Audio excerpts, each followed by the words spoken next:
আমি ফিজিওথেরাপি ছাত্র। আমার প্রশ্ন হলো, আল্লাহর আদম হাওয়াকে সৃষ্টি করার কি প্রয়োজন ছিল, অথবা এই বিশ্ব জগৎ এগুলো সৃষ্টি করে কি উপকার পাবেন? আমার দ্বিতীয় প্রশ্ন হলো, সবকিছুই কেউ সৃষ্টি করেছে, তাহলে ঈশ্বর তাকেও অবশ্যই কেউ সৃষ্টি করেছে। আল্লাহ শব্দটার অর্থ কি? ভাই 3টা প্রশ্ন করেছেন। প্রথম প্রশ্নটা, আল্লাহ কেন আদম হাওয়াকে সৃষ্টি করলেন, এই সৃষ্টি করার কারণটা কি, বিশ্বজগৎ সৃষ্টির কারণ কি? আল্লাহ সৃষ্টি করেছেন আদম আর হাওয়াকে, তারা দুজনে শান্তিতে থাকুন, যাতে করে মানুষ যাতে আসতে পারে। তারা আমাদের সবার পূর্বপুরুষ। পবিত্র কোরআনে সূরা হুজুরাতের 13 নম্বর আয়াতে উল্লেখ করা হয়েছে, ইয়া আইয়ুহান নাসু ইন্না খালাকনাকুম মিন যাকরিন ওয়া উনসা ওয়া জাআলনাকুম শুউবান ওয়া কাবাইলা লিতাআরাফু ইন্না আক্রামাকুম ইনদাল্লাহি আতকাকুম ইন্নাল্লাহা আলিমুন খাবীর।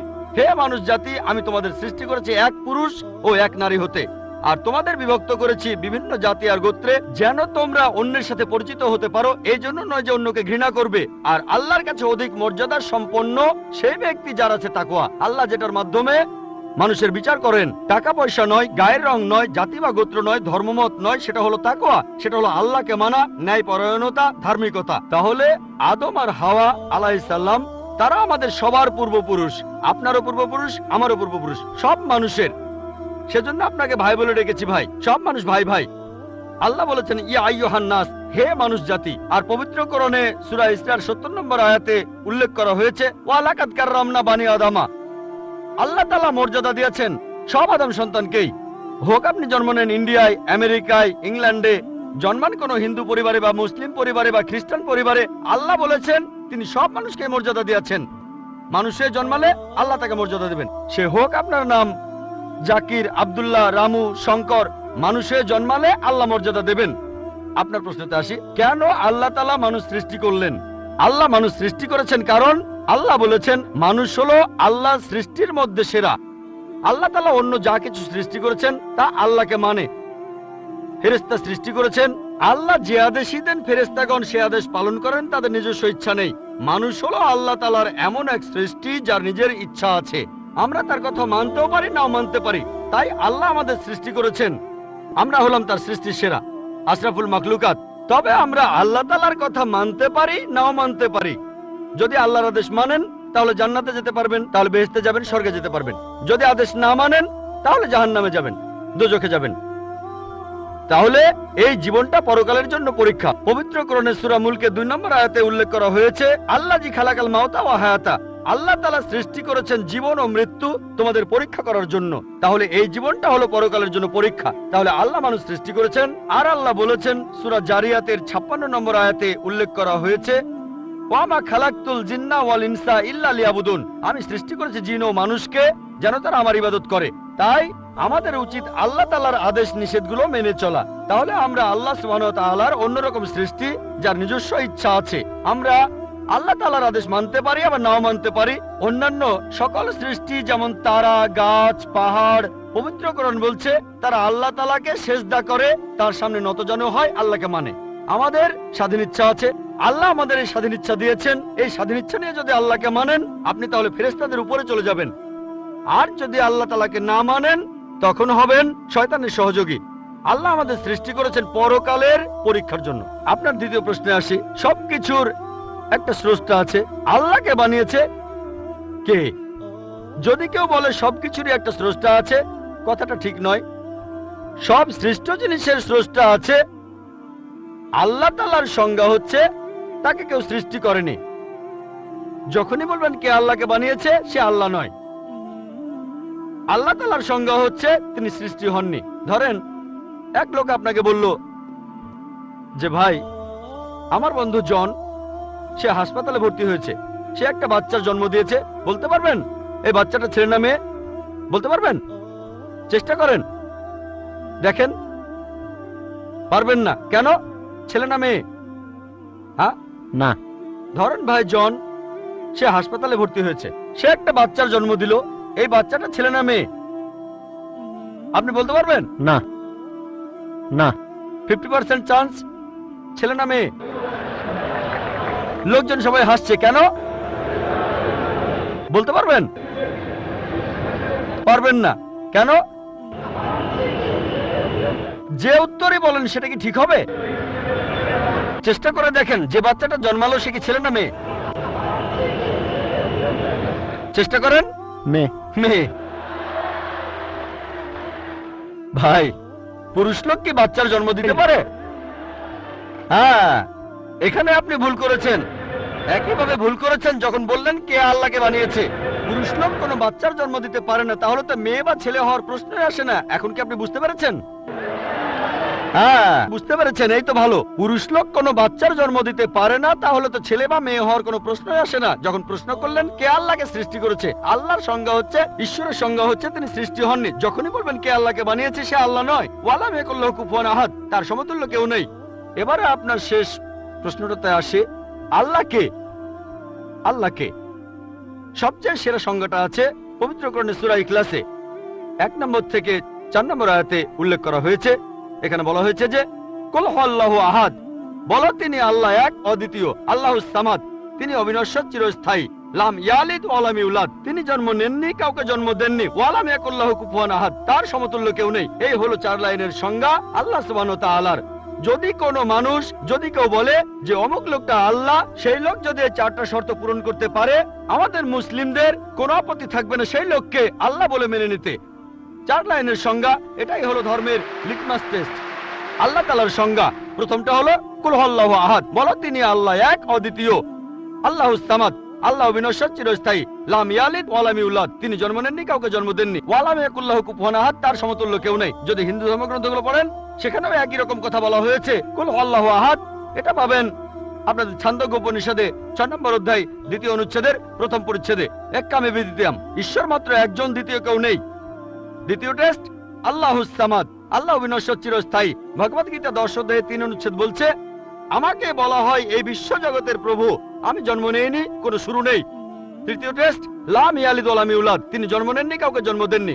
আর শ্বেতাক্ষেত্র উপনিষদে আছে 6 নম্বর অধ্যায়ের 9 অনুচ্ছেদে, নাচাই সাকাসিদ জানিতা নাচা দীপা, ঈশ্বরের কোনো প্রভু নেই, তার কোনো বাবা মা নেই। মহান ঈশ্বরের কোনো বাবা নেই, তার কোনো মা নেই। তারপর ওয়ালাম ইয়াকুল্লাহু কুফুয়ান আহাদ, তার সমতুল্য কেউ নেই। আর শ্বেতাক্ষেত্র উপনিষদে বলা হয়েছে 4 নম্বর অধ্যায়ের 19 অনুচ্ছেদে আছে। এছাড়াও যজুর্বেদ 32 অধ্যায়ের 3 অনুচ্ছেদে বলা হয়েছে, নাতাস্তি প্রতিমা আস্তি, মহান ঈশ্বরের কোনো প্রতিমা নেই, কোনো মূর্তি নেই, কোনো ছবি নেই, কোনো ফটোগ্রাফ নেই, কোনো ভাস্কর্য নেই। এটা কে বলেছে? যজুর্বেদ 32 অধ্যায় 3য় অনুচ্ছেদ বলেছে একই কথা, ওয়ালাম ইয়াকুল্লাহু কুফুয়ান আহাদ। যদি কেউ বলে যে অমুক লোকটা হচ্ছে আল্লাহ, যদি সেই লোকে 4টা শর্ত পূরণ করে, আমরা মুসলিমরা কোনো রকম আপত্তি ছাড়াই সেই লোককে আল্লাহ বলে মেনে নেব। যেমন ধরেন, কিছু লোক বলে ভগবান রজনীশ হলেন মহান ঈশ্বর। একবার প্রশ্নোত্তর পর্বে এক হিন্দু আমাকে বলেছিলেন, আমরা ভগবান রজনীশকে ঈশ্বর বলে মানি না। আমি কখনোই বলিনি হিন্দুরা ভগবান রজনীশকে ঈশ্বর বলে মানে। আমি বলেছি কিছু লোক তাকে ঈশ্বর বলে মানে। আসুন দেখি রজনীশকে আমরা টেস্ট করি। প্রথম টেস্ট হলো কুল হুয়াল্লাহু আহাদ, বলো তিনি আল্লাহ এক, অদ্বিতীয়। রজনীশ কি এক, অদ্বিতীয়? সেই কি একমাত্র লোক যে নিজেকে ঈশ্বর দাবি করেছে? এরকম অনেক মানুষই ছিল, আর এই দেশে হাজার হাজার লোক নিজেকে ঈশ্বর দাবি করেছে। রজনীশ একমাত্র নয়। তবে রজনীশ ভক্তরা বলে না না, উনি একটু আলাদা। এবারে পরের টেস্টে দেখি। আল্লাহুস সামাদ, আল্লাহ অবিনশ্বর, চিরস্থায়ী। রজনীশ কি অবিনশ্বর, চিরস্থায়ী? আমরা তার জীবনী থেকে জানি, তার আত্মজীবনী থেকে। রজনীশ ভুগছিলেন অ্যাজমা, ডায়াবেটিস আর পিঠের ব্যথায়। চিন্তা করেন, মহান ঈশ্বরের হয়েছে অ্যাজমা, ডায়াবেটিস, পিঠের ব্যথা। তৃতীয় টেস্ট লাম ইয়ালিদ ওয়া লাম ইউলাদ, তিনি জন্ম নেননি, কাউকে জন্ম দেননি। ভগবান রজনীশ জন্মেছিলেন মধ্যপ্রদেশে, তার বাবা মাও ছিলেন। 1981 সালে তিনি আমেরিকায় গেলেন, ইউএসএ। তখন হাজারো আমেরিকান তার ভক্ত হয়ে গেল। তারপর আমেরিকার অরিগন প্রদেশে তিনি বানালেন একটা সেন্টার, আর তার নাম দিলেন রজনীশপুরম, তার গ্রাম। পরবর্তীতে আমেরিকান সরকার তাকে অ্যারেস্ট করে কারাবন্দী করে রাখলো। রজনীশ বলতো যে আমেরিকান সরকার তাকে স্লো পয়জনিং করেছে। চিন্তা করেন, মহান ঈশ্বরকে স্লো পয়জনিং করা হয়েছে। 1985 সালে আমেরিকান সরকার তাকে বের করে দিলে সে ইন্ডিয়ায় চলে আসে। তারপর এখানে পুনায় সে আরেকটা সেন্টার খুললো, আর তার নাম দেওয়া হলো ওশো কমিউন। যদি রজনীশের সমাধির কাছে কখনো যান, তার সমাধির উপরে লেখা আছে ভগবান রজনীশ ওশো কখনো জন্মাননি, কখনো মরেননি, তবে পৃথিবীতে ভ্রমণ করেছেন 1931 সালের 11 ডিসেম্বর থেকে 1990 সালের 31শে জানুয়ারি পর্যন্ত। কখনো জন্মাননি, কখনো মরেননি, তবে পৃথিবীতে ভ্রমণ করেছেন 1931 সালের 11 ডিসেম্বর থেকে 1990 সালের 31শে জানুয়ারি পর্যন্ত। তার সমাধিতে এটা লিখতে ভুলে গেছে যে পৃথিবীর 21টা দেশ তাকে ভিসা দেয়নি। মহান ঈশ্বর আসলেন এই পৃথিবীতে, পৃথিবী ঘোরার জন্য, বিভিন্ন দেশে যাওয়ার জন্য তার নাকি ভিসাও লাগে। তখন গ্রিসের আর্কবিশপ বলেছিলেন, যদি রজনীশকে এই দেশ থেকে তাড়িয়ে না দেওয়া হয়, আগে তার ঘর পোড়াবো, তারপর ভক্তদের ঘর পোড়াবো। শেষ টেস্ট ওয়ালাম ইয়াকুল্লাহু কুফুয়ান আহাদ। পরীক্ষাটা এতই কঠিন যে একমাত্র আল্লাহ ছাড়া কেউই পাশ করবে না। যখনই আল্লাহর সাথে কারো তুলনা করবেন, সে আল্লাহ নয়। ওয়ালাম ইয়াকুল্লাহু কুফুয়ান আহাদ। এখন ভগবান রজনীশ অন্য অনেক মানুষের মতো মুখে দাড়ি ছিল, একটা নাক, দুটো চোখ, দুটো কান, দুটো হাত। যখন আল্লাহর সাথে পৃথিবীর কোনো কিছুর তুলনা করবেন, সে আল্লাহ নয়। ওয়ালাম ইয়াকুল্লাহু কুফুয়ান আহাদ। যদি কেউ বলে যে আল্লাহ তাআলা হাজার গুণ বেশি শক্তিশালী, আপনারা কি শোয়াজনেগারের নাম শুনেছেন? এই লোকের নাম কখনো শুনেছেন? কখনো শুনেছেন তার নাম?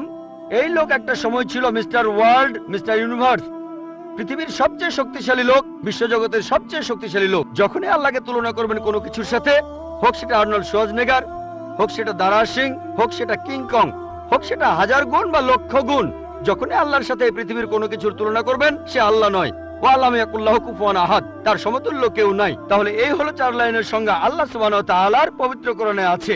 আপনি যে ঈশ্বরের পূজা করছেন, ভাই, সেই ঈশ্বরকে সূরা ইখলাস দিয়ে টেস্ট করুন। যদি তিনি পাশ করেন, তাহলে সত্যিকারের ঈশ্বর, তা না হলে নকল ঈশ্বর।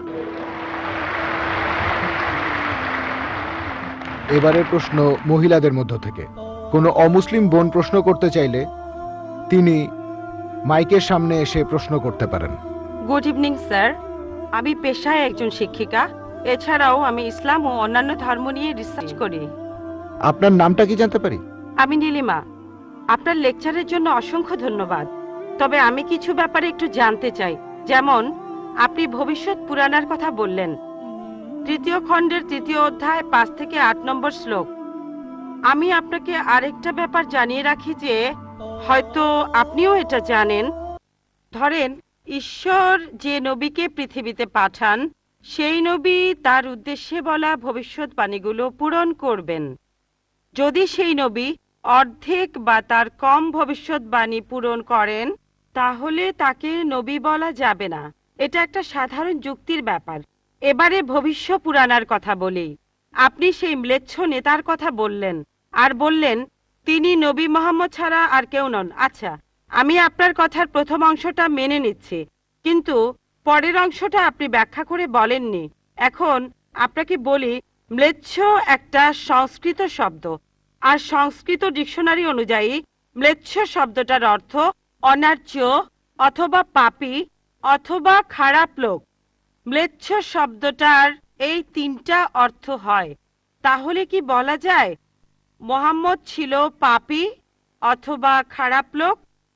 আরেকটা ব্যাপার হলো, এই ভবিষ্যৎবাণীর দ্বিতীয় শর্তটা, সেটা হলো তিনি একটা মরুস্থলে জন্মাবেন। মরুস্থল এর অর্থ মৃতদের স্থান, কারণ মরু শব্দটা এসেছে সংস্কৃত মৃ থেকে, যার অর্থ মৃত্যু।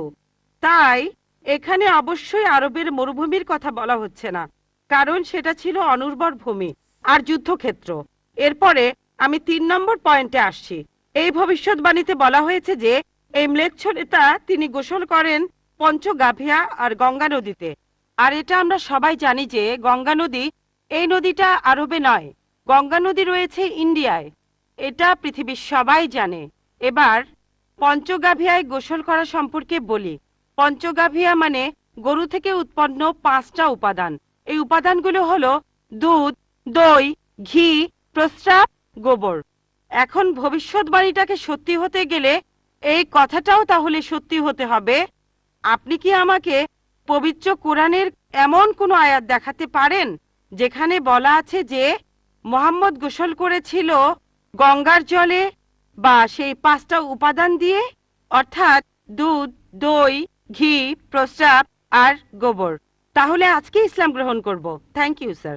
বোন, আপনি ঠিক বলেছেন যে ভবিষ্যৎবাণীর কথা বলা হচ্ছে, যদি তার অর্ধেকের বেশি পূরণ না হয় তাহলে ভবিষ্যৎবাণী ভুল। আমি একমত বোন, আপনার সঙ্গে একমত। আমি আপনার 3টি প্রশ্নের উত্তর দেব। দেখা যাক আজকে আপনি ইসলাম গ্রহণ করেন কিনা। এটাও হতে পারে আপনি আমার সঙ্গে একমত হবেন না। আমি যা বলবো, আমি একমত। ম্লেচ্ছ এই শব্দটার 3টি অর্থ আছে। ম্লেচ্ছ এর একটা অর্থ হলো অনার্য অর্থাৎ বিদেশি, আরেকটা অর্থ হচ্ছে পাপী, আরেকটা অর্থ হলো খারাপ লোক। আর দেখবেন ইন্ডিয়ায় হিন্দুরা সাধারণত মুসলিমদের বলে থাকে ম্লেচ্ছ। তারা যখন এভাবে বলে তারা আসলে বোঝায় পাপী আর খারাপ লোক। কিন্তু এর আরেকটা অর্থ হলো বিদেশি। যখন আমি লেকচারে কোনো ধর্মগ্রন্থ থেকে উদ্ধৃতি দেই, সেখানে একটা শব্দের যদি অনেক অর্থ হয়, ব্যাপারটা এমন না ধরেন শব্দটার 4টা অর্থ আছে, তার মধ্যে 3টা অর্থ এখানে খাটে না, মাত্র একটা ঠিক হলেও অর্থ সঠিক হতে পারে। যেমন ধরেন কোরআন বলছে তোমরা শূকর খেও না। আজকে যদি ডিকশনারি খোলেন, এই শূকর শব্দটার একটা অর্থ হলো পুলিশ, অর্থাৎ পুলিশ অফিসার। তাহলে একটা অর্থ শূকর, আরেকটা অর্থ পুলিশ অফিসার। তবে কোরআন বাইবেল এটা বোঝায়নি। বাইবেলে বুক অব লেভিটিকাস 11 অধ্যায় 7 থেকে 8 অনুচ্ছেদে আছে, বুক অব ডিউটেরোনমি 14 অধ্যায়ের 8 অনুচ্ছেদে আছে, বুক অব আইজায়া 65 অধ্যায়ের 2 থেকে 5 অনুচ্ছেদে আছে, বলা হয়েছে তোমরা শূকর খেও না। কিন্তু পুলিশকে বোঝায়নি বাইবেল। যদি আপনি বিভিন্ন ধর্মের ছাত্রী হয়ে থাকেন, যদি 10টা অর্থ থাকে, সেখানে একটা অর্থও খাটে, দেখতে হবে সেটা সঠিক কিনা। 2টো সঠিক হতে পারে, 3টা সঠিক হতে পারে, সবগুলো সঠিক হতে পারে। কিন্তু যদি মাত্র একটা অর্থ সঠিক হয়, এতেও ভবিষ্যৎবাণীটা ফলে যেতে পারে। আমি আপনার সঙ্গে একমত যে ম্লেচ্ছ এর একটা অর্থ অনার্য, ইন্ডিয়ানদের দিক থেকে একজন বিদেশি। আর আমি আমার লেকচারে তখন বলেছিলাম ম্লেচ্ছ শব্দের অর্থ হচ্ছে বিদেশি। আর আপনি ভুল পথে গিয়ে বলছেন এখানে ম্লেচ্ছ মানে হচ্ছে পাপী। আপনি আসলে এখানে ভুল বুঝেছেন বোন। যদি আপনি বলেন কোরআন আর বাইবেল বলছে পুলিশদের খেও না, তার মানে আপনি বিভিন্ন ধর্মের উপর ছাত্রী নন, আপনি তাহলে এক পেশে। একটা অর্থে যদি ভবিষ্যৎবাণীটা পূরণ হয়। আরেকটা কথা, যদি সন্দেহ থাকে, আমি আরো 10টা পয়েন্টের কথা বলেছি, সবগুলোকে খণ্ডন করতে পারবেন না। আরেকটা বললেন মরুস্থল, এটার একটা অর্থ আমিও একমত, মৃতদের স্থান। তবে সংস্কৃতিতে মরুস্থল শব্দটার আরেকটা অর্থ হচ্ছে বালুময় স্থান। আপনি আজকে ডিকশনারি চেক করেন, সেখানে দেখবেন আমাদের ইসলামিক রিসার্চ ফাউন্ডেশনে এখানে সংস্কৃত ডিকশনারিও আছে। আমি বিভিন্ন ধর্মের উপর ছাত্র, এটা মানছি যে একটা অর্থ হচ্ছে মৃতদের স্থান, আরেকটা অর্থ হচ্ছে বালুময় স্থান। কিন্তু ভুল অর্থটা আপনি নিচ্ছেন কেন? তাহলে তো আপনি ভুল পথে চলে যাবেন। যদি পারমুটেশন আর কম্বিনেশন গুলো দেখেন, অন্য যে পয়েন্টগুলো বলেছি সেগুলো পুরোপুরি সঠিক। এখানে আপনাকে সঠিক উত্তরটা বেছে নিতে হবে। তাহলে মরুস্থল শব্দটার একটা অর্থ হলো বালুময় স্থান বা মরুভূমি। আপনার তৃতীয় প্রশ্নতে আসি, আপনি ইসলাম গ্রহণ করবেন ইনশাল্লাহ। তৃতীয় প্রশ্নটা, আমি যে ভবিষ্যৎবাণীটার কথা বলেছি যে নবী মোহাম্মদ সাল্লাল্লাহু আলাইহি সাল্লাম পঞ্চগর্ভে গোসল করেছিলেন গঙ্গা নদীতে, এখানে বুঝে নিতে হবে যখন আমরা বলছি যে হিন্দুদের রীতি অনুযায়ী যে কেউ পঞ্চগর্ভে বা গঙ্গায় গোসল করবে তার অর্থ বিশুদ্ধ হবে। একটা অর্থ শারীরিকভাবে গঙ্গায় ডুব দিলেন, আমারও মনে হয় না নবীজি ইন্ডিয়ায় এসে গঙ্গায় ডুব দিয়েছিলেন। আরেকটা অর্থ বিশুদ্ধ হওয়া, তখন ব্যাখ্যা করিনি কারণ লেকচারটাই অনেক লম্বা ছিল। এই টপিকটা নিয়ে আমি সারাদিন কথা বলতে পারি, আমি এখানে খুব বিস্তারিত বলিনি। আমি প্রত্যেকটা ভবিষ্যৎবাণী নিয়েই আরো কয়েক মিনিট বলতে পারি, সব মিলিয়ে ঘন্টাখানিক বলতে পারবো। এখানে পঞ্চগর্ভে গোসল করা মানে হচ্ছে বিশুদ্ধ হওয়া। এখানে প্রসঙ্গটা বুঝতে হবে, শারীরিকভাবে গোসল করার অর্থ এখানে বলা হয়নি। আর আপনি গঙ্গার পানিতে ডুব দিলেই বিশুদ্ধ হয়ে যাবেন এমন কোনো নিশ্চয়তা নেই, বিশুদ্ধ না হওয়ার সম্ভাবনাই বেশি। এটা হচ্ছে হিন্দুদের রীতি অনুযায়ী বলা। তাই এখানে ভবিষ্যৎবাণীটা বলছে যে নবী মোহাম্মদ সাল্লাল্লাহু আলাইহি সাল্লাম পঞ্চগর্ভে গোসল করেছিলেন। তার মানে এই না যে তিনি এখানে এসেছিলেন, মানে হলো আল্লাহ তাআলা তাকে বিশুদ্ধ করেছিলেন। আমরা বিশ্বাস করি যে আল্লাহ তাআলার সকল নবী, সকলেই হোক তিনি মুসা বা ঈসা আলাইহিস সালাম অথবা মুহাম্মদ সাল্লাল্লাহু আলাইহি সাল্লাম, তারা সকলেই ছিলেন মাসুম, তারা ছিলেন নিষ্পাপ, ছিলেন বিশুদ্ধ। তাহলে আল্লাহর সকল নবী, আল্লাহ যাদের পৃথিবীতে পাঠিয়েছিলেন, আমরা মানি যে তারা সকলেই নিষ্পাপ, সকলেই মাসুম, সকলেই বিশুদ্ধ। তাহলে আপনার উত্তরটাও পেলেন। আশা করি ইনশাআল্লাহ আপনি ইসলাম গ্রহণ করবেন বোন। দিকের মাইক থেকে।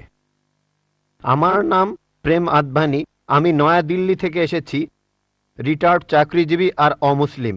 আমার প্রশ্নটা হলো, ইসলামের অতীত ইতিহাস খুবই গৌরবের, বর্তমানেও ইসলাম ধর্মের মাথা উঁচু করে থাকার কথা ছিল। আমার মনে হয় মুসলিমদের কাজকর্মের মধ্যে স্বচ্ছতা থাকা উচিত। অন্য সব মানুষকেও তাদের জানতে দেওয়া উচিত যে তারা কি কি কাজ করেছে বিভিন্ন মাদ্রাসা, মসজিদ ইত্যাদি জায়গায়, যাতে করে মানুষজন জানতে পারে যে এসব জায়গায় কি হচ্ছে। তখন ব্যাপারটা অনেক স্বচ্ছ হবে, কেউ তখন আর ভুল বুঝবে না। ধন্যবাদ ভাই, খুব সুন্দর প্রশ্ন করেছেন। তবে আপনার উত্তর দেওয়ার আগে আগের বোন যে প্রশ্নগুলো করেছিলেন সে ব্যাপারে কিছু কথা বলি। তার 3টা প্রশ্ন, সেখানে আমার মেয়ে রুজদা নায়কের গানের কথাগুলো মনে পড়ল। শেষ গানটা যে don't talk to me about Mohammad সাল্লাল্লাহু আলাইহি সাল্লাম। আর কোঅর্ডিনেটর বলেছিলেন গানের কথাগুলো একটু মনোযোগ দিয়ে শুনবেন। আপনারা যদি কথাগুলো শুনে থাকেন, এটা নবীজি সাল্লাল্লাহু আলাইহি সাল্লামের একটা সিরাত যে একদিন মুহাম্মদ সাল্লাল্লাহু আলাইহি সাল্লাম হেঁটে যাচ্ছিলেন, তখন এক পথচারীর সঙ্গে তার দেখা হলো। সে নবীজির বিরুদ্ধে কথা বলতে লাগলো, ও এই নবী মোহাম্মদ খুবই খারাপ লোক, তার সঙ্গে কথা বলো না। সে কিন্তু মোহাম্মদ সাল্লাল্লাহু আলাইহি সাল্লামের সঙ্গে কথা বলছে, সে জানে না। ওই লোকটাই মোহাম্মদ সাল্লাল্লাহু আলাইহি সাল্লাম। সে নবীজির কাছে বলল, পথে হাঁটতে হাঁটতে, নবী মোহাম্মদ খুবই খারাপ লোক, তার কথা শুনো না, তার কথা শুনলে বিপর্যয় হয়ে যাবে, সবার জন্য খারাপ হবে, ইত্যাদি ইত্যাদি। গানটাতে এই কথাগুলো বলা হয়েছিল। লোকটা নবীজিকে বলল, তবে আপনি খুব ভালো মানুষ, আর আপনাকে সাবধান করছি ওই মোহাম্মদ লোকটার কথা শুনবেন না সাল্লাল্লাহু আলাইহি সাল্লাম। সে ভণ্ড, নাউজুবিল্লাহ, সে খুব খারাপ মানুষ, নাউজুবিল্লাহ। এরকম আরো অনেক কথা। তবে নবীজিকে বলল, আপনি খুব ভালো মানুষ, আপনি দয়ালু, আপনি পরোপকারী, আপনার নামটা জানতে পারি? নাম শুনে বলল, কি? আপনি কি বললেন? আমি কি ঠিক শুনছি? আপনার নাম মোহাম্মদ সাল্লাল্লাহু আলাইহি সাল্লাম? তখন সে বলল, আশহাদু আল্লা ইলাহা ইল্লাল্লাহ ওয়া আশহাদু আন্না মুহাম্মাদুর রাসূলুল্লাহ। যখন সেই লোকটা বুঝতে পারলো যে এই লোকটাই মোহাম্মদ সাল্লাল্লাহু আলাইহি সাল্লাম, আমি অন্য মানুষের কাছে শুনেছিলাম সে খুব খারাপ মানুষ, ইনি তো ভালো মানুষ, তখনই সে ইসলাম গ্রহণ করলো। তাই আমার প্রিয় বোন, উনি একটু আগে যখন প্রশ্নগুলো করেছিলেন, তখন আমার মেয়ের গানের কথাগুলো মনে পড়েছিল। নবীজি সাল্লাল্লাহু আলাইহি সাল্লামের সেই সিরাতটা, যেখানে এক পথচারী নবীজির কাছে এই নবীজি সম্পর্কে বদনাম করছিল, তবে তখনই সত্যিটা জানার পর সেই লোক শাহাদা উচ্চারণ করেছিল। আশা করি ইনশাল্লাহ আমাদের বোনও শাহাদা দেবেন, আর আমি দোয়া করি আল্লাহ যেন তাকে হেদায়েত দান করেন। ভাই, আপনি খুব সুন্দর প্রশ্ন করেছেন। আর বললেন যে ইসলামের অতীত ইতিহাস খুবই গৌরবের। তারপর বলছেন স্বচ্ছতা থাকার প্রয়োজন আছে, বিশেষ করে মাদ্রাসাগুলোতে। কে আপত্তি করবে? আমি একমত ভাই, আমি সম্পূর্ণ একমত। কে বলছে যে স্বচ্ছতা থাকবে না? শুধু স্বচ্ছতাই নয়, আমি চাই অমুসলিম ছাত্রছাত্রীরা মাদ্রাসায় লেখাপড়া করুক। আমি এটাও জানি ভাই, আমি জানি আপনি এখানে মিডিয়ার কথাগুলো বলছেন, যে মিডিয়া বলছে যে মাদ্রাসাগুলো হলো সন্ত্রাসবাদের আখড়া। মিডিয়া বলছে, আপনি না, মিডিয়া। মাদ্রাসা আরবি শব্দটার অর্থ যেখানে শিক্ষা দেওয়া হয়, আরেকটা বিশ্ববিদ্যালয়ের মতো। স্কুল বলতে পারেন, কলেজ বলতে পারেন, ইউনিভার্সিটিও বলতে পারেন। তবে মিডিয়া মাদ্রাসাগুলোকে এমনভাবে তুলে ধরে, যদি কোনো মাদ্রাসায় যান আপনি সন্ত্রাসী হয়ে যাবেন। মিডিয়া বলে আপনি না। একটা প্রশ্ন করি, এই পৃথিবীর ইতিহাসে যে লোকটা সবচেয়ে বেশি মানুষ হত্যা করেছে সে হিটলার। সে পড়েছিল কোন মাদ্রাসায়? কোন মাদ্রাসা? হিটলার কোন মাদ্রাসার ছাত্র? তারপর দেখবেন যে মাফিয়া পৃথিবী জুড়ে চোরাচালান আর মাদক ব্যবসা করে। যদি একটা জরিপ করেন এইসব স্মাগলারদের, সেই সব লোকদের যারা জেলে যায়, যদি জরিপ করেন তাদের কতজন মাদ্রাসায় পড়েছে? কতজন? খুব কম থাকতে পারে, খুব কম। বেশিরভাগই ভার্সিটিতে পড়েছে। কোন ভার্সিটি? আধুনিক ভার্সিটি, স্কুল, কলেজ। তাহলে কি বলবেন স্কুল বন্ধ করে দাও? এটা কি বলবো যে আজ থেকে স্কুল কলেজ বন্ধ, বিএ পড়া বন্ধ, বিকম বন্ধ, বিএসসি বন্ধ? না, কারণ আমি তো স্কুলে পড়াশোনা করেছি। স্কুলে শেখানো হয় না যে ডাকাতি করবেন, চোরাচালানি করবেন, দেশের বিরুদ্ধে যুদ্ধ করবেন। এই লোকগুলো স্কুলে পড়াশোনা করেছে, কিন্তু তারা স্কুলগুলোর কুলাঙ্গার। আর হিটলারও হয়তো আধুনিক শিক্ষা পেয়েছিল, আমি নিশ্চিত তার স্কুল তাকে শেখায়নি যে তুমি 60 লক্ষ ইহুদিকে হত্যা করো। তাহলে বুঝতে পারছেন এরা কুলাঙ্গার। তবে সামগ্রিকভাবে দেখবেন যে এই দেশে প্রতি বছর হাজার হাজার ছাত্র মাদ্রাসা থেকে পাশ করে, নাদবা থেকে, দেওবন্দ থেকে হাজার হাজার ছাত্র। আপনি কি বলবেন এরা সবাই মানুষ মারছে? মোটেই তা নয়। মিডিয়া ব্যাপারটা এভাবে তুলে ধরছে। এখন দেখবেন সরকার মাদ্রাসাগুলোতে যাবে। গত বছর বা তার আগের বছর সরকার নাদবা মাদ্রাসায় গিয়েছিল। তারা মাদ্রাসায় গিয়ে একটা সার্চ ওয়ারেন্ট বের করলো, চেক করবে। কি চেক করবে? আর আলী মিয়া নাদভি রহমতুল্লাহ বললেন, ঠিক আছে আপনারা চেক করেন। তারা সেখানে কিছুই পায়নি। এখন হঠাৎ করে একদিন লাখে একবার, হাজারবারের মধ্যে একবার, কোটিবারের মধ্যে একবার হতে পারে সে মাদ্রাসা থেকে পাশ করার পরে কেউ বিপথে চলে গেছে। তার মানে এই না মাদ্রাসা সন্ত্রাস শেখায়। বরং দেখবেন যে সেই সব লোক যারা স্কুল থেকে পাশ করার পরে আধুনিক শিক্ষা ব্যবস্থায় কলেজে পড়ে, ইউনিভার্সিটিতে পড়ে, যেখান থেকে সার্টিফিকেট পায় বিএ, বিকম, ইঞ্জিনিয়ার, ডাক্তার, এরাই তুলনামূলকভাবে বেশি অন্যায় অপরাধ করে থাকে। আপনি যদি স্বচ্ছতার কথা বলেন, আমিও একমত। কোন মাদ্রাসায় এ কথা বলবে না যে আপনারা এখানে চেক করবেন না। আমাদের মাদ্রাসাগুলো উন্মুক্ত, আমাদের স্কুলে আমরা শেখাই মাশাআল্লাহ, বিভিন্ন ধর্মের উপর শিক্ষা দেই। আমার ছাত্ররা আমার স্কুলের, তারা সাধারণ হিন্দুদের চাইতে হিন্দু ধর্ম সম্পর্কে বেশি জানে, খ্রিস্টান ধর্ম সম্পর্কে বেশি জানে সাধারণ খ্রিস্টানদের চাইতে, ইসলাম ধর্ম সম্পর্কে বেশি জানে সাধারণ মুসলিমদের চাইতে, কারণ এখানে সব ধর্মের উপর গুরুত্ব দেওয়া হয়। তাহলে ভাই আপনি যদি স্বচ্ছতার কথা বলেন, আমি একমত, আপনার সঙ্গে আছি। এ কথা আপনাকে কেউ বলবে না, আমাদের পরীক্ষা করতে পারবেন না। আসেন, তবে নিন্দা করবেন না, নেগেটিভ মেন্টালিটি নিয়ে আসবেন না, খোলা মনে আসেন। কে জানে আল্লাহ হয়তো আপনাকে হেদায়েত করবেন, হয়তো সত্যিটা জানতে পারবেন। হ্যাঁ ভাই, আমি এখানে যেটা বলতে চাচ্ছি যে অমুসলিমরা তারা মাদ্রাসায় এসে নিজের চোখে দেখে যাবে, আমি স্বচ্ছতা বলতে এটাই বোঝাতে চেয়েছি, যাতে করে মানুষের মনে কোনো সন্দেহ না থাকে যে মাদ্রাসায় খারাপ কাজ হচ্ছে, সন্ত্রাসী বানানো হচ্ছে। ভাই খুব সুন্দর প্রশ্ন করেছেন। মাদ্রাসাগুলোকে স্বচ্ছ বানাবো যাতে অমুসলিমরা এসে পড়তে পারে। ভাই প্রথমে আমন্ত্রণ জানাচ্ছি আপনাকে, আপনার ছেলে মেয়েদের আইআরএফে আসেন, আমি আপনাকে আমন্ত্রণ জানাচ্ছি। আর ইসলামিক রিসার্চ ফাউন্ডেশনে একটা লাইব্রেরি আছে, এই লাইব্রেরিটা গোটা ইন্ডিয়ার মধ্যে বিভিন্ন ধর্মগ্রন্থের সংগ্রহের দিক থেকে একটা প্রথম শ্রেণীর লাইব্রেরি। আমাদের লাইব্রেরিতে 200-রও বেশি আলাদা আলাদা বাইবেল আছে, বাইবেলের 50টা এডিশন আছে, শুধু ভগবদ গীতার অনুবাদে আছে 50টা, বেদের অনেকগুলো অনুবাদ আছে, ঋগ্বেদ, যজুর্বেদ, অথর্ববেদ। হয়তো সরকারি লাইব্রেরিতেও এতগুলো বই পাবেন না, হতে পারে আপনার ধর্মীয় প্রতিষ্ঠানের লাইব্রেরিতেও এই বইগুলো পাবেন না। আমরা উৎসাহ দেই, পড়েন আর সত্যের পথে আসেন। আর অন্যদের কথা বাদ দেন, আমি আমন্ত্রণ জানাচ্ছি আপনাকে, আপনার ছেলে মেয়েদের, আপনাদের প্লেনের টিকিটটাও দিয়ে দেব ফ্রি। আইআরএফে আসেন, আপনাকে আমরা স্বাগত জানাবো, পড়েন, তাহলে সত্যটা জানতে পারবো একসাথে ইনশাআল্লাহ। মাইক্রোফোনটা কি অন করবেন ভাই? আপনাকে অনেক ধন্যবাদ, আমার কথাগুলো আপনি খোলা মনে গ্রহণ করেছেন। আমি চেষ্টা করব যাতে আপনার আমন্ত্রণটা রাখতে পারি। জি, ঠিকানাটা দিয়ে যান, প্লেনের টিকিট পাঠিয়ে দেবো ইনশাআল্লাহ। এবারে প্রশ্ন করা হচ্ছে মহিলাদের মধ্য থেকে। কোনো অমুসলিম বোন মাইকের সামনে এসে প্রশ্ন করবেন প্লিজ। আদাব ডক্টর জাকির নায়েক স্যার, আমার নাম ভেঙ্কটামা। আমি গত কয়েক বছর ধরে এক মুসলিম মহিলার সাথে আছি। আমার প্রশ্নটা হলো, সবাই বলে কোনো ধর্মই খারাপ কথা বলে না, কিন্তু মুসলিমরা কেন অন্য ধর্মের লোকদের ইসলাম গ্রহণ করতে বলে?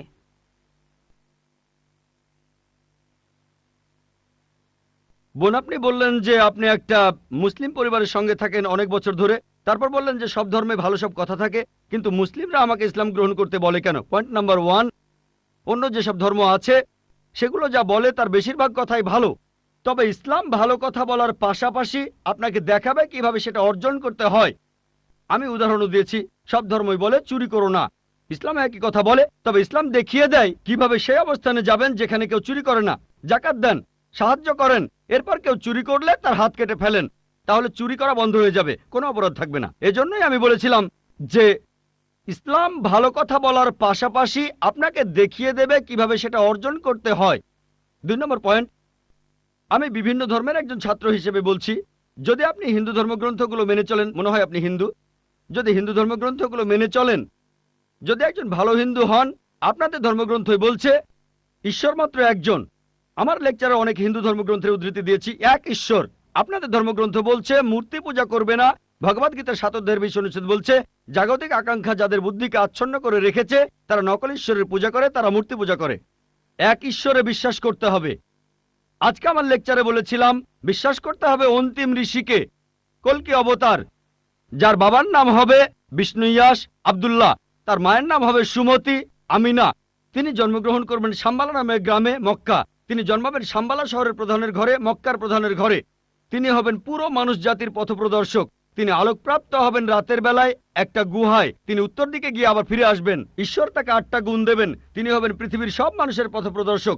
তিনি একটা ঘোড়ায় চড়বেন, ডান হাতে থাকবে একটা তরবারি, 4 জন সহচর থাকবে তাকে বিভিন্ন সময় ফেরেশতাগণ সাহায্য করবেন। এরকম আরো অনেক অনেক। এই মানুষটা কে? যদি ভালো হিন্দু হয়ে থাকেন তাহলে আপনিই এই অন্তিম ঋষিকে বিশ্বাস করবেন, তা না হলে আপনি ভালো হিন্দু নেই। যদি ভালো হিন্দু হয়ে থাকেন তাহলে এক ঈশ্বর বিশ্বাস করবেন, তাহলে আপনি মূর্তি পূজা করবেন না। নাতাস্তি প্রতিমা আস্তি, মহান ঈশ্বর, তার কোনো প্রতিমা নেই, তার কোনো প্রতিমূর্তি নেই, তার কোনো ছবি নেই, তার কোনো ফটোগ্রাফ নেই, তার কোনো ভাস্কর্য নেই। আর আমি বিতর্ক করেছি পণ্ডিতদের সাথে, হিন্দু পণ্ডিত, উনারা শঙ্করাচার্য অনেক, সেখানে আমি কথা বলেছি। কোন শঙ্করাচার্যই আমাকে বলেননি ভাই আপনি ভুল বলেছেন, কেউ না। একটা বিতর্ক করেছিলাম শ্রী শ্রী রবিশঙ্করের সাথে 21শে জানুয়ারিতে। তিনি ইন্ডিয়ায় হিন্দুদের মাঝে খুবই জনপ্রিয় গুরু, আর্ট অব লিভিং। আমি তাকে বলেছিলাম আর্ট অব লিভিং এর শ্রেষ্ঠ বই হলো এই পবিত্র কোরআন।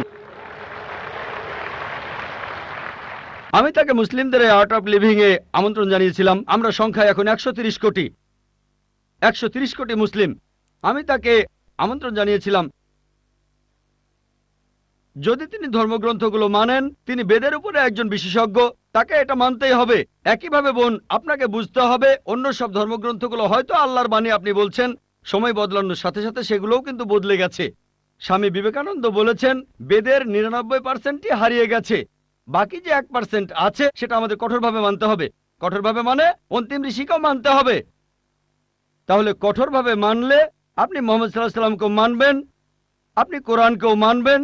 আর আমি আপনাকে এখানে আমন্ত্রণ জানাচ্ছি, এই শান্তির ধর্মে আমন্ত্রণ জানাচ্ছি, যাতে করে আপনি আল্লাহর কাছাকাছি আসতে পারেন।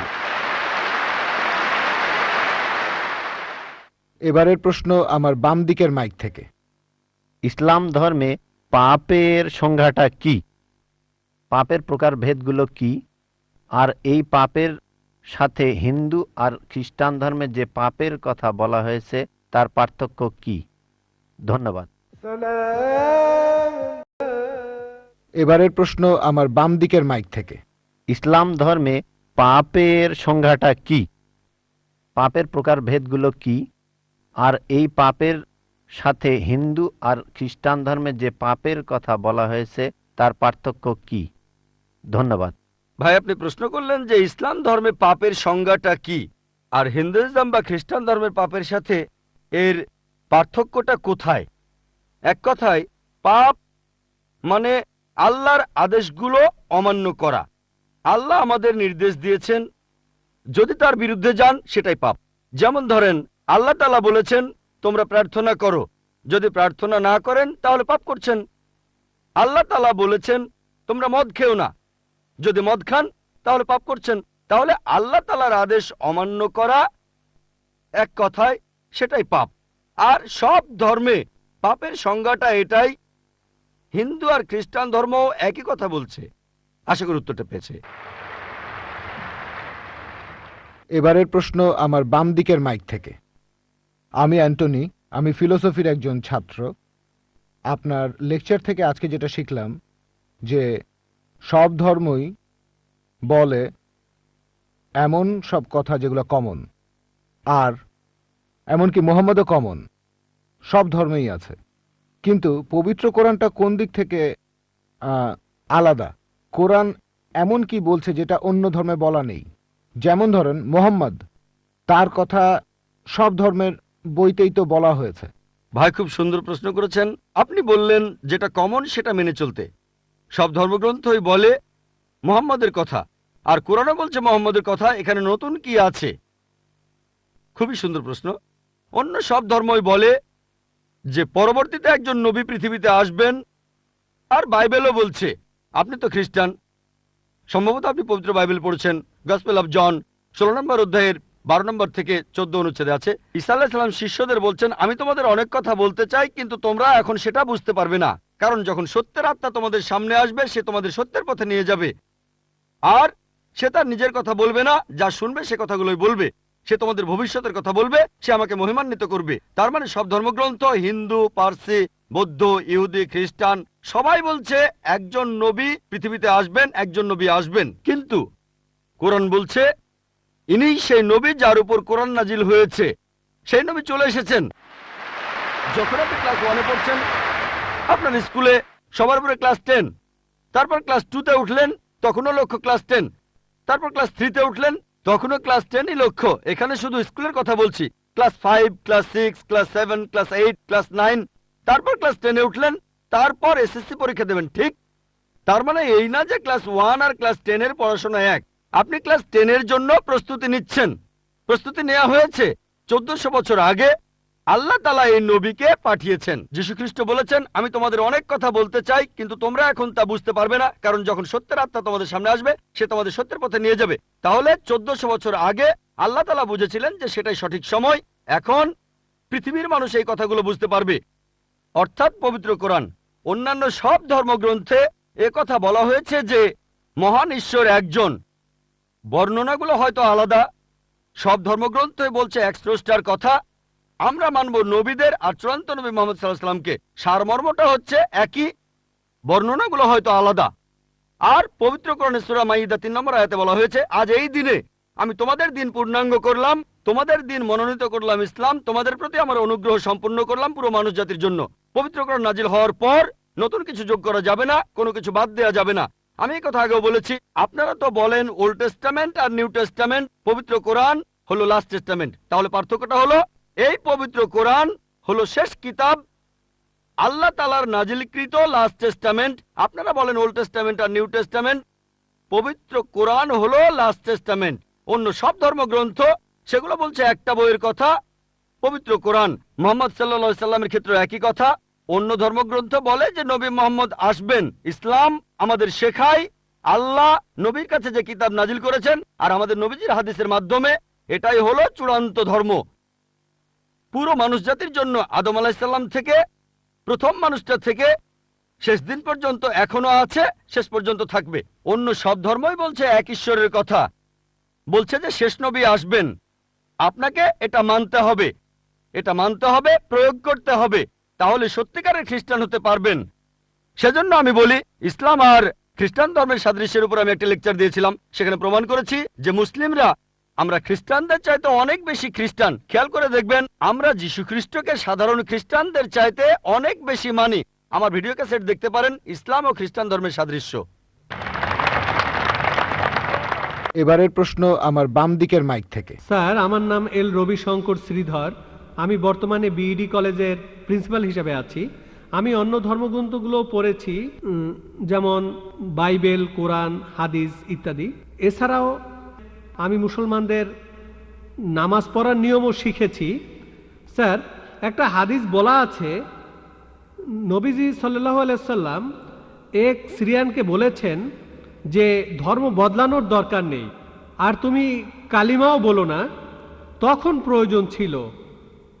তবে এখন দেখি যে পৃথিবী অনেক বদলে গেছে, আমাদের সামাজিক অবস্থান বদলেছে, এছাড়া আমাদের সমাজও বদলেছে। আর একটা ব্যাপার জানতে চাচ্ছি, এমন কি কোনো রকম ছাড় দেয়া আছে যদি কেউ ইসলাম পালন করতে চায়?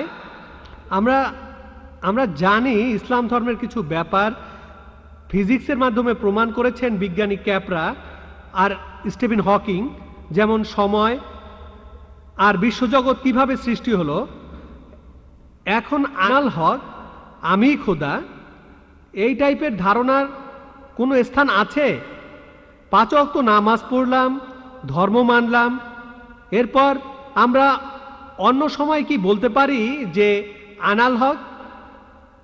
এটা কি মানতে পারি? আর ভাই প্লিজ একবারে একটা প্রশ্ন করেন, হাতে সময় কম, এই প্রশ্নটার উত্তর দেই। প্রশ্ন করার জন্য অনেকে দাঁড়িয়ে আছেন। ভাই, আপনি প্রশ্ন করলেন যে তিনি একটা হাদিস জানেন যেখানে নবীজি এক সিরিয়ানকে তার ধর্ম বদলাতে বারণ করলেন। বলেন।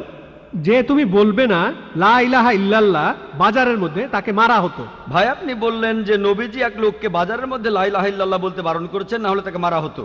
আমি জানি না আপনি কোন হাদিসের কথা বলছেন। একটা হাদিস বলছে জোরে আল্লাহু আকবার বলো না, লা ইলাহা ইল্লাল্লাহ না। এটা বলা হয়েছিল কারণ যুদ্ধের সময় তারা লুকিয়ে আছে আর শত্রু আসছে, তখন জোরে আল্লাহু আকবার বলো না, কারণ তাহলে শত্রুরা টের পেয়ে যাবে।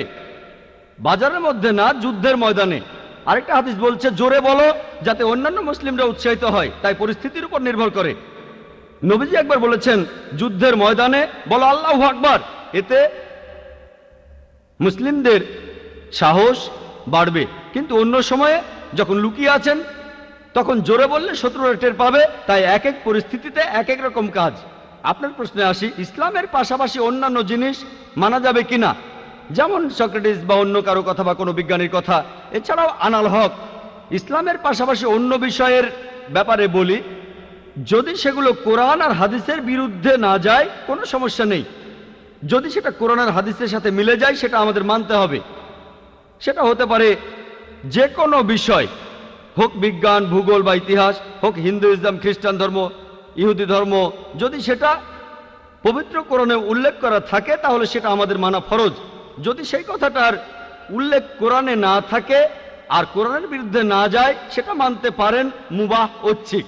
কিন্তু যদি সেই কথাটা কোরআনের বিরুদ্ধে যায় সেটা হারাম, সেটা নিষিদ্ধ। এই তিনটা হতে পারে, তিনটা ফলাফল পাবেন। আপনি বললেন যে ইসলাম তৌহিদে বিশ্বাস করে, 5 ওয়াক্ত নামাজ। ইসলাম আনাল হকে বিশ্বাস করে কিনা? আনাল হক নিজেকে আল্লাহ দাবি করা এটা শিরক, এটা তৌহিদের বিরুদ্ধে যায়। এটা বলতে পারেন না যে আপনি তৌহিদও মানেন আবার একাধিক ঈশ্বরে বিশ্বাস করেন। আপনি তৌহিদ মানেন আবার বলছেন আমি আল্লাহ, দুটো আসলে বিপরীত। যদি কেউ এমনটা বিশ্বাস করে যে সে আল্লাহর একটা অংশ, সে তৌহিদ মানতে পারে না, সে মুসলিম নয়। দুটো বিপরীত জিনিস। কিন্তু অন্য ব্যাপার কোরআনের সাথে মিললে সমস্যা নেই, আর কোরআনের বিরুদ্ধে না গেলে সমস্যা নেই। আশা করি উত্তরটা পেয়েছেন।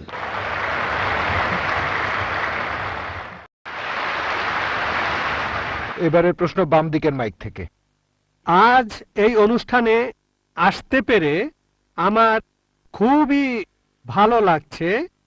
আপনার এই মূল্যবান কথাগুলো সবারই কাজে আসবে। আমরা আপনার লেকচার শুনে খুবই মুগ্ধ হয়েছি, অনেকের দৃষ্টিভঙ্গিও বদলেছে। আমার নাম রাম দাস, ইলেকশন বোর্ডের পার্সেস অফিসার। আমি একজন হিন্দু, তারপরও আমি ইসলাম ধর্মকে অনেক শ্রদ্ধা আর ভালোবাসি। আমি আপনার কথার সাথে একমত যে হিন্দু ধর্ম কখনোই মূর্তি পূজার কথা বলে না। আসলে আমাদের হিন্দু ধর্মকে সবসময় প্রভাবিত করেছে তথাকথিত ধর্মীয় নেতারা। তারা মানুষকে ভুল পথে নিয়ে যাচ্ছে। শতকরা 90% হিন্দু ভুল পথে চলে যাচ্ছে মূর্তি পূজার নামে। বেদ আর উপনিষদ কখনই মূর্তি পূজার কথা বলে না। যেটা বলা হয়েছে সেটা রূহ, এটা কথা বলা হয়েছে রূহ খোদা কি ইনায়েতে হ্যায়। এই রূহকে খ্রিস্ট ধর্মে আত্মা বলা হয়, ইসলাম ধর্মে রূহ, হিন্দু ধর্মেও আত্মা। এটা খুবই দুর্ভাগ্য যে সব ধর্মের তথাকথিত ধর্মীয় নেতারাই, এতে কোনো রকমের সন্দেহ নেই, হোক সে মুসলিম, খ্রিস্টান বা হিন্দু, এতে কোনো রকমের সন্দেহ নেই পৃথিবীর সব মানুষকে ভুল পথে পরিচালিত করেছে। আপনার কাছে আমার প্রশ্ন, আপনি একজন যথেষ্ট জ্ঞানী মানুষ। আমার আগে এক ভদ্রলোক প্রশ্ন করেছিলেন, তিনি ঠিকই বলেছিলেন ইসলামের অতীত খুব গৌরবের।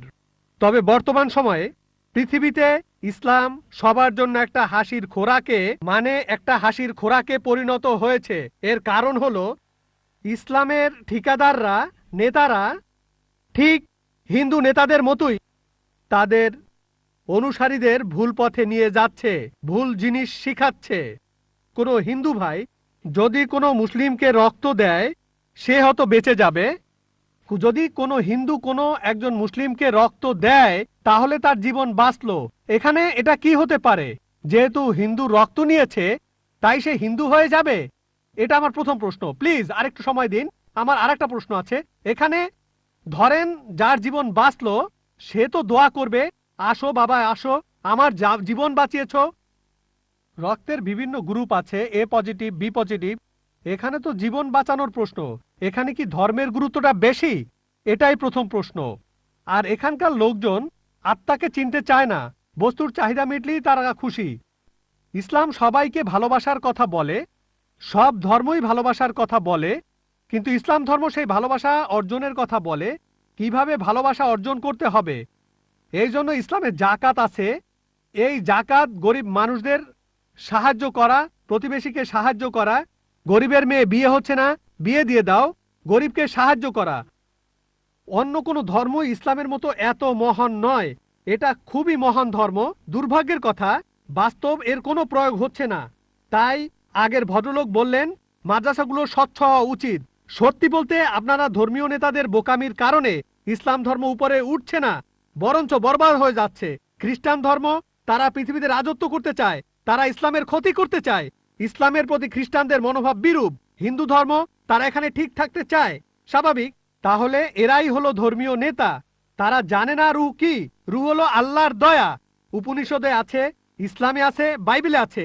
আর সব ধর্মই বলে ভালোবাসা, ইসলামও বলে। এটাই আমার প্রথম প্রশ্ন। দ্বিতীয় প্রশ্নটা হলো, হিন্দু ধর্ম নারীকে খারাপ চোখে দেখে, ইসলামও খারাপ চোখে দেখে। খ্রিস্টান ধর্ম, পৃথিবীতে নারী না থাকলে, আপনি একটু আগে একজনকে বললেন যে পুরুষ লোক বাচ্চা জন্ম দিতে পারে না। হ্যাঁ, পুরুষ লোক কোনো বাচ্চা জন্ম দিতে পারে না। বাচ্চার জন্ম দেন মা, একজন নারী। তাহলে ব্যাপারটা কি দাঁড়াচ্ছে? যে পুরুষকে জন্ম দিচ্ছে একজন নারী, সেই পুরুষই নারীকে ছোট করছে, সে হোক হিন্দু, খ্রিস্টান বা মুসলিম। এভাবে দেখবেন যে সব ধর্মেই একই রকম অবস্থা চলছে। আমরা সবাই, সব ধর্মই এখন ধ্বংসের পথে যাচ্ছে। নারীকে কোনো ধর্মই সম্মানের চোখে দেখা হয় না। পৃথিবীর সব ধর্মই নারীদেরকে সবসময় খারাপ চোখে দেখছে। এটাই আমার দ্বিতীয় প্রশ্ন। ইসলাম কি বলে যেদিন কিয়ামত হবে, তার মানে মহাপ্রলয়, ইসলাম ধর্ম কিয়ামত সম্পর্কে কি বলছে? আপনাকে ধন্যবাদ এই ছোট্ট লেকচারের জন্য, ভালো কথাগুলোর জন্য ধন্যবাদ। আপনি বললেন আমার কথা আর ইসলাম ধর্মের কথা। আমার কথা যদি বলেন, সমস্ত প্রশংসা শুধুমাত্র আল্লাহ তাআলার। বললেন আমি জ্ঞানী, বললেন আমি অনেক জানি, আমি শুধুমাত্র একজন ছাত্র। আমি নিজেকে একজন ছাত্র মনে করি ইসলাম ও অন্যান্য ধর্মের উপর। আপনি দুটো প্রশ্ন করলেন, প্রথমটা রূহ নিয়ে, তারপর নারী নিয়ে। এছাড়াও আপনি বেশ কিছু মন্তব্য করেছেন। আপনি বললেন তথাকথিত ধর্মীয় নেতারাই সমস্যা তৈরি করছে। বেশিরভাগ ব্যাপারে আমি একমত। এছাড়াও আপনি মন্তব্য করলেন যে ইসলামের বদনাম করা হচ্ছে, ইসলামের ধর্মীয় নেতাদের কারণে এটা হচ্ছে। ইসলামের বদনাম ছড়াচ্ছে এদের কারণেই। অন্যান্য ধর্মের ধর্মীয় নেতাদের কথা যদি বলি, তারা তাদের অনুসারীদের ধর্মগ্রন্থ পড়তে দিতে চায় না। এখন আমি যদি ইসলামের কথা বলি সামগ্রিকভাবে, আমি ইসলামের ধর্মীয় নেতাদের উপরে দোষ চাপাবো না, তারা দোষী নয়। সামান্য কিছু কুলাঙ্গার থাকতে পারে, খুবই সামান্য, হাতে গোনা কয়েকজন এমন নেতা থাকতে পারে যারা ভুল পথে নিচ্ছে, কিন্তু এরা সংখ্যায় অনেক কম। মিডিয়া তাদের বেছে নেয় আর এমনভাবে তুলে ধরে যেন ইসলামের প্রত্যেক ধর্মীয় নেতাই এইরকম। তাই ইসলাম ধর্মের বিভিন্ন নেতা, বিশেষজ্ঞ, ওলামার কথা যদি বলতে হয়, তাদের ভালোবাসি, তাদের শ্রদ্ধা করি। হাতে গোনা কয়েকজন, খুবই সামান্য তারা, এরাই মানুষকে ভুল পথে নিয়ে যায়। তবে সামগ্রিকভাবে আলহামদুলিল্লাহ, তারা সব ভালো কথা বলেন, তারা ইসলামের কথা বলেন, আমরা তাদের ভালোবাসি, শ্রদ্ধা করি। অন্য ধর্মের ছবিটা আলাদা। পৃথিবীর বেশিরভাগ ধর্মীয় নেতারা, অন্য ধর্মের নেতারা, তারা এটা করে না। তারা তাদের অনুসারীদের ধর্মগ্রন্থ পড়তে দিতে চায় না। যেমন আপনি বললেন হিন্দু ধর্ম মূর্তি পূজা করতে নিষেধ করে, কিন্তু 90% হিন্দুই মূর্তি পূজা করে কারণ এরা চায় না যে অনুসারীরা তাদের ধর্মগ্রন্থটা পড়ুক। আপনার প্রশ্নতে আসি। বললেন যে কোন হিন্দু এক মুসলিমকে রক্ত দিল, সেই মুসলিমের জীবন বাঁচলো। জীবন বাঁচানোটাই বড় কথা। এখানে সমস্যা কি? সেই মুসলিম কি হিন্দু হয়ে যায়? হিন্দুকে কোনো মুসলিম রক্ত দিলে সেই হিন্দু কি মুসলিম হয়ে যায়? আল্লাহ পবিত্রকরণে বলেছেন, সূরা মাইদার 32 নম্বর আয়াতে উল্লেখ করা হয়েছে, যদি কেউ কোনো মানুষের জীবন বাঁচায়, যদি কোনো লোক, হোক সে মুসলিম বা অমুসলিম, অন্য কোনো মানুষের জীবন বাঁচায়, হোক মুসলিম বা অমুসলিম, তাহলে সে যেন পুরো মানুষ জাতিকে বাঁচালো।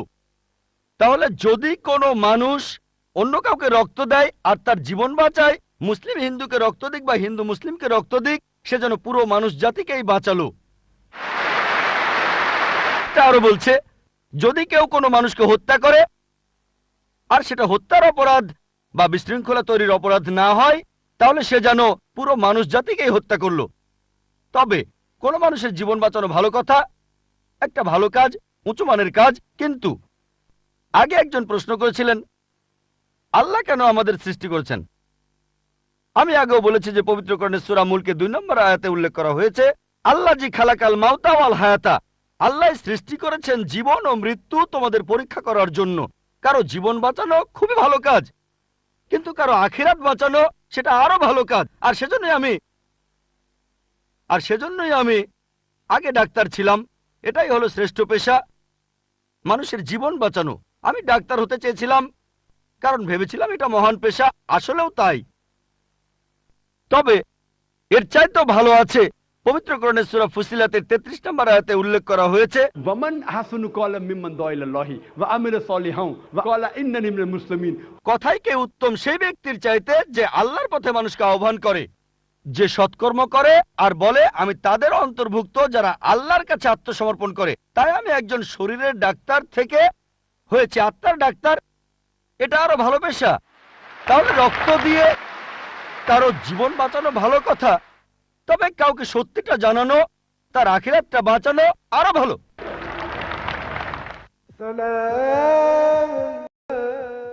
আমার কাজ হলো সব মানুষের কাছে ধর্ম প্রচার করা। মুসলিমদের বলি কোরআন মেনে চলুন, অনুসরণ করুন, আর শেষ নবীকে মেনে চলুন। আমি বলি হিন্দু, খ্রিস্টান, বৌদ্ধদের যেটা কমন অন্তত সেটা মেনে নেন। আপনাদের আর আমাদের ধর্মগ্রন্থে যেটা কমন, যে কথাগুলো আলাদা সেগুলো নিয়ে পরে আলোচনা করব। যেগুলো কমন অন্তত সেগুলো মেনে নেন। আমি বাঁচাতে চাইছি তার আখিরাতকে। আখিরাতকে বাঁচানো এই ইহকালের জীবন বাঁচানোর চাইতে বেশি গুরুত্বপূর্ণ। এই জীবনটাও ভালো গুরুত্বপূর্ণ। যখন দোয়া করি দুটোর জন্য দোয়া করি, রাব্বানা আতিনা ফিদ দুনিয়া হাসানাতা ওয়া ফিল আখিরাতি হাসানাতা ওয়া কিনা আযাবান্নার। হে আল্লাহ, আমাকে এই ইহকাল ও পরকালে ভালো রাখো এবং আমাকে দোজখের আগুন থেকে রক্ষা করো। তবে পরকাল অনেক উপরে এই জীবনের চাইতে। সেজন্য কোরআনের সূরা তাহরিমের 11 নম্বর আয়াতে উল্লেখ করা হয়েছে যে ফেরাউনের স্ত্রী হযরত আসিয়া রাদিয়াল্লাহু আনহা, তিনি আল্লাহ তাআলার কাছে বলেছিলেন, হে আল্লাহ, আমি এই পৃথিবীর সমস্ত ধন সম্পদের বিনিময়ে, তিনি ছিলেন তখন পৃথিবীর সবচেয়ে ধনী মানুষের স্ত্রী, সে সময় পৃথিবীর সবচেয়ে শক্তিশালী মানুষ ছিল ফারাও। তার স্ত্রী আল্লাহর কাছে দোয়া করলেন, আমি এই পৃথিবীর সমস্ত ধন সম্পদের বিনিময়ে জান্নাতে একটি ঘর চাই তোমার কাছে। তাহলে পৃথিবীর সবচাইতে ধনী লোকের স্ত্রী তার সব সম্পদের বিনিময়ে চাচ্ছেন আখিরাত। ভাই, আপনার সঙ্গে একমত, মানুষকে ভালোবাসতে হবে, এটা খুব ভালো কাজ। তবে কারো পরকালের জীবন বাঁচানো সেটা আরো ভালো কাজ। আমি এখানে কি করছি? মানুষকে বলছি সাদৃশ্যগুলো দেখেন। যেগুলো কমন সেই জিনিসগুলো অন্তত মেনে চলেন, যেগুলো আলাদা সেগুলো বাদ দেন। যেটা কমন সেটা অন্তত মেনে চলেন। যে মূর্তি পূজা করা যাবে না, আল্লাহ কেবলমাত্র একজন, অন্তিম ঋষিকে মানতে হবে, তাহলে আমরা এক হব। নাম দিয়ে কেউ কখনো মুসলিম হয় না। আব্দুল্লাহ জাকির সুলতান মুসলিম মানে যে আল্লাহর কাছে নিজের ইচ্ছাকে সমর্পণ করে। আগে এক বোনকে আমি বলেছিলাম আল্লাহর কাছে আত্মসমর্পণ করুন, এখন আপনাকেও বলছি আল্লাহর কাছে আত্মসমর্পণ করুন। আর আল্লাহর ওহী এই লাস্ট টেস্টামেন্ট, খ্রিস্টানরা বলে ওল্ড টেস্টামেন্ট আর নিউ টেস্টামেন্ট, এটা হলো আল্লাহ তাআলার লাস্ট টেস্টামেন্ট, পবিত্র কোরআন। এটার কথা আপনাদের ধর্মগ্রন্থ আছে, সেটা আপনাদের মানতে হবে। এটা বাইবেলেও আছে, সেটা মেনে চলতে হবে। আমি অনুরোধ করব, আসেন আমরা সবাই মিলেমিশে থাকি, সবাই একসাথে থাকি আর আল্লাহ তাআলার কাছে আত্মসমর্পণ করি। মানুষ সাধারণত লেভেল জিনিসটা পছন্দ করে না, জানো লেভেলটা গুরুত্বপূর্ণ নয়। পবিত্র কোরআনের সূরা ইমরানের 19 নম্বর আয়াতে উল্লেখ করা হয়েছে, ইন্নাদ-দীনা ইনদাল্লাহিল ইসলাম, আল্লাহ তাআলার কাছে একমাত্র যে ধর্মটা গ্রহণযোগ্য সেটা আল্লাহর কাছে আত্মসমর্পণ করা। যদি আল্লাহর কাছে নিজের ইচ্ছাকে সমর্পণ করেন, আপনার আখিরাত পরকালের জীবনটা বেঁচে যাবে। এবারে আপনার দ্বিতীয় প্রশ্নে আসি। নারীদের কথা বললেন যে সব ধর্মই নারীদের খারাপ চোখে দেখে। সব ধর্মই, খ্রিস্টান ধর্ম, হিন্দু ধর্ম, ইসলামের কথাও বললেন, সবাই খারাপ চোখে দেখে। খ্রিস্টানরা খারাপ চোখে দেখে, হিন্দুরা খারাপ চোখে দেখে, মুসলিমরাও খারাপ চোখে দেখে। মুসলিম মানে যে আল্লাহর কাছে নিজের ইচ্ছাকে সমর্পণ করে। আর সত্যিকারের মুসলিম কোনো নারীর দিকে কখনো খারাপ দৃষ্টিতে তাকাবে না। যদি কেউ করে সে মুসলিম নয়। আল্লাহ পবিত্র কোরআনে বলেছেন, সূরা নূরের 30 আয়াতে উল্লেখ করা হয়েছে, মানুষ শুধু নারীর হিজাবের কথা বলে। আল্লাহ তাআলা পবিত্র কোরআনে প্রথমে বলেছেন পুরুষের হিজাবের কথা। মুমিন পুরুষদের বলো তারা যেন দৃষ্টি সংযত আর লজ্জাস্থান হেফাজত করে। যখন কোনো পুরুষ কোনো নারীর দিকে তাকাবে, তখন তার মনে, সেই পুরুষের মনে কোনো খারাপ চিন্তা আসলে সে দৃষ্টি নিচু করবে। আপনাদের বেদেও কথা আছে। যদি আপনি ঋগ্বেদ পড়েন 8 নম্বর গ্রন্থ 33 নম্বর অনুচ্ছেদের 19 নম্বর মন্ত্র, ব্রাহ্ম তোমাদের নারী বানিয়েছেন, সুতরাং দৃষ্টি নিচু করো আর মাথার উপরে কাপড় দাও।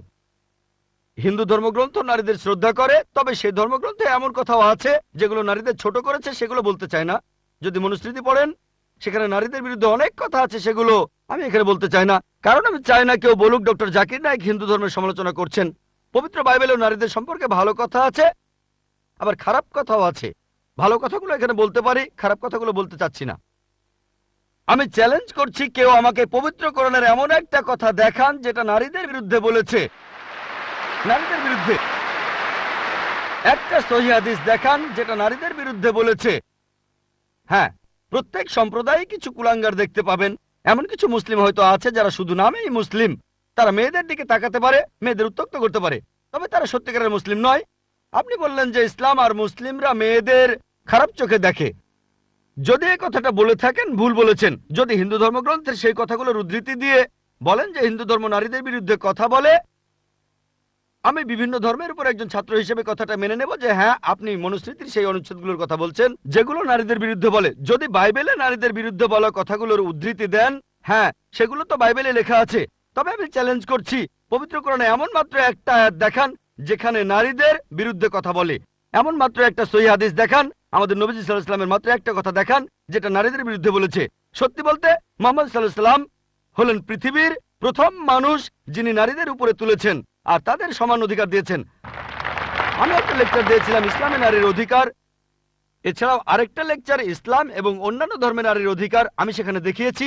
তাই আপনি যখন বললেন ইসলাম নারীদের অসম্মান করে, কথাটা ঠিক নয়। তবে আমি ইসলাম সম্পর্কে এ কথা বলিনি। ইসলাম সবসময় নারীদেরকে মর্যাদা দিয়েছে। মুসলিমরা এই কাজটা করেছে যে তারা মুসলিমরা এই কাজ করছে, আর হিন্দু বা খ্রিস্টান এরাও নারীদের ছোট চোখে দেখে। ইসলাম কখনো এটা করে না। ধন্যবাদ, আপনাকে অনেক ধন্যবাদ ভাই, আপনাকে অনেক ধন্যবাদ। আমি একথাই বলেছি। তবে মুসলিমরা দুর্ভাগ্যজনকভাবে ইসলামের অনুসারীরা এই জিনিসটা প্রয়োগ করে না। হ্যাঁ ভাই, আমি আপনার সঙ্গে একমত। আমি বলেছিলাম কিছু লোক এমন, এখন ধরেন মার্সিডিজ গাড়ি কত ভালো এটা জানার জন্য যদি ড্রাইভারের সিটে কোনো আনাড়ি লোককে বসান আর সেই ড্রাইভার যদি গাড়িটা অ্যাক্সিডেন্ট করে, কাকে দোষ দেবেন? গাড়ি না ড্রাইভারকে? ড্রাইভারকে দোষ দেবেন। মার্সিডিজ গাড়ি কত ভালো এটা জানতে যদি চান চেক করেন সেখানে কি কি আছে, এভারেজ স্পিড কেমন, পিকআপটা কেমন, গিয়ার রেশিও কেমন, নিরাপত্তা ব্যবস্থাগুলো কি কি। তাহলে ইসলামকে বিচার করতে চাইলে পবিত্র কোরআন আর সহিহ হাদিস পড়েন। মুসলিমদের দেখবেন না। যদি গাড়িটা পরীক্ষা করতে চান তাহলে আপনি ড্রাইভারের সিটে পাকা ড্রাইভারকে বসান। শ্রেষ্ঠ মুসলিমের দৃষ্টান্ত নবীজি সাল্লাল্লাহু আলাইহি ওয়াসাল্লাম। খ্রিস্টান ধর্মে পবিত্র বাইবেলে আছে, বুক অব জেনেসিস 3য় অধ্যায়ের 16 অনুচ্ছেদে মহান ঈশ্বর বলেছেন, তোমরা নারী, তোমরা খুব যন্ত্রণা পেয়ে সন্তানের জন্ম দেবে। এটা নারীদের প্রতি ঈশ্বরের অভিশাপ, গর্ভধারণ নারীদের জন্য শাস্তি। ইসলাম ধর্মে গর্ভধারণ নারীদের জন্য সম্মানের। পবিত্র কোরআনে সূরা নিসার 1 নম্বর আয়াতে উল্লেখ করা হয়েছে গর্ভধারিণী মাকে সম্মান করো। পবিত্র কোরআনে সূরা লুকমানের 14 নম্বর আয়াতে উল্লেখ করা হয়েছে আমি মানুষকে তাদের বাবা মায়ের সাথে ভালো ব্যবহার করার নির্দেশ দিয়েছি। মা অনেক কষ্ট সহ্য করে সন্তানকে গর্ভধারণ করেন, অনেক কষ্ট পেয়ে সন্তানের জন্ম দেন। নবীজি বলেছেন, যদি তোমরা তোমাদের মাকে সোনার পাহাড়ও এনে দাও, তোমাকে যে 9 মাস গর্ভে ধারণ করেছিলেন তার বিনিময়ে, তারপরও শোধ হবে না। ইসলাম এই কথাই বলছে। এখন নবীজি সাল্লাল্লাহু আলাইহি ওয়াসাল্লামের কাছে একজন লোক আসলো আর প্রশ্ন করলো, এটা আছে সহিহ বুখারী 8 নম্বর খণ্ড, বুক অব আদাব 2 নম্বর অধ্যায় 2 নম্বর হাদিস, হে নবী, এই পৃথিবীতে কাকে সবচাইতে বেশি সম্মান দেখাবো? নবীজি বললেন, তোমার মা। লোকটা বলল, এরপরে কাকে দেখাবো? নবীজি বললেন, তোমার মা। লোকটা বলল, তারপরে কাকে দেখাবো? নবীজি আবারও বললেন, তোমার মা। লোকটা বলল, এরপরে কাকে? তখন নবীজি বললেন, তোমার বাবা। তার মানে 75%, 4 ভাগের 3 ভাগ পাচ্ছেন মা, 1 ভাগ 25% সেটা পাচ্ছেন বাবা। এক কথায় মা গোল্ড মেডেল পাচ্ছেন, সিলভার মেডেল পাচ্ছেন, ব্রোঞ্জ মেডেলটাও পাচ্ছেন, আর বাবা একটা সান্ত্বনা পুরস্কার নিয়ে সন্তুষ্ট থাকছেন। ইসলাম আমাদের এমনটাই শেখায়। তবে আপনার কথা মানি, পশ্চিমা বিশ্ব নারীদের ছোট করছে। পশ্চিমা বিশ্ব নারীদের স্বাধীনতার কথা বলে, আসলে তারা স্বাধীনতার কথা বলে নারীদের শারীরিক অত্যাচার করে, তাদের সম্মান কেড়ে নেয়, আত্মার অবমাননা করে। পশ্চিমা বিশ্ব বলে তারা নারীদের উঁচুতে বসিয়েছে, আসলে নিচে নামিয়েছে। তাদেরকে বানিয়েছে উপপত্নী, রক্ষিতা আর সমাজের প্রজাপতি, যারা রয়েছে আর্ট আর কালচারের রঙিন পর্দার আড়ালে। আর্ট আর কালচারের দোহাই দিয়ে তারা কি করছে? তাদের মেয়েদের বিক্রি করছে, বিক্রি করছে তাদের মায়েদের। তারা নাকি মেয়েদের উপরে তুলছে। সাধারণত বেশিরভাগ অ্যাডেই দেখবেন নারী আছে, পণ্যটার সাথে নারীর হয়তো কোনো সম্পর্কই নেই। মোটরসাইকেলের বেশিরভাগ অ্যাডে দেখবেন মেয়ে আছে। কতজন মেয়ে মোটরসাইকেল চালায়? কতজন? কিন্তু অ্যাডে মেয়ে থাকবেই। তারপর মোটর গাড়ির অ্যাডে, সেখানেও মেয়েদের দেখবেন। আমার এক বন্ধু একবার বলেছিল যে বিএমডাব্লিউর একটা খুব বিখ্যাত অ্যাড, মার্সিডিজ বেঞ্জ খুব ভালো গাড়ি, তরুণদের প্রিয় হলো বিএমডাব্লিউ, এর স্পিড বেশি, পিকআপও ভালো। তো বিএমডাব্লিউর একটা অ্যাডে বিকিনি পরা একটা মেয়ে দাঁড়িয়ে আছে বিএমডাব্লিউ গাড়ির সামনে, আর নিচে লেখা, এখনই চালানো শুরু করুন। কাকে? মেয়েটাকে না গাড়িটাকে? বিক্রি করছে মেয়েদের, বিক্রি করছে মায়েদের। ইসলাম ধর্মে নারীদেরকে সম্মান করি, মায়েদের সম্মান করি, বোনদের সম্মান করি, মেয়েদের সম্মান করি, তাদের শ্রদ্ধা করি, তাদের ভক্তি করি। আমার ভিডিও ক্যাসেট দেখেন, ইসলামে নারীর অধিকার। আশা করি উত্তরটা পেয়েছেন।